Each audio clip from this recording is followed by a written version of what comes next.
now 5:30 London time, which is really only 12:30 in Boston, but I'm so tired. So tired. I've walked a lot today. I've walked, last time I checked it was 7 miles, so it's probably more now. I'll update you when I get back to the hostel, but that's where I'm headed right now. Pardon any noise, I'm in my hostel room right now and I'm alone, which is why I'm talking to you. But I've walked 9 miles today and honestly I need to buy new shoes.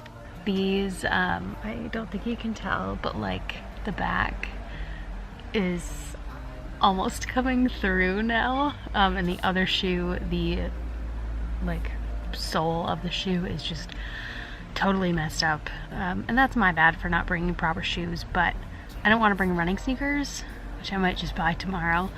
But I really didn't plan my footwear appropriately, so now my feet hurt, so I had to go buy ibuprofen because I took what I had on the plane because I had a headache.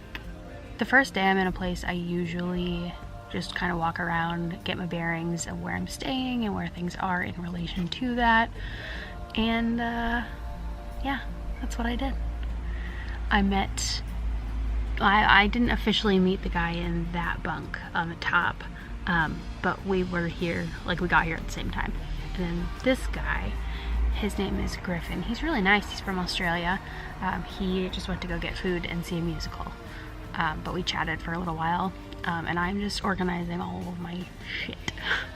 So here is my bag. This is my backpack, the Osprey Porter 30, which I did end up just bringing this and then my camera purse down here. But right now everything is like a complete mess. And that's because I'm trying to organize my things. And because I bought my favorite shower gel. I'm gonna have to buy like a whole suitcase full of these and like buy a suitcase and ship it home or check it or something because these are just so good.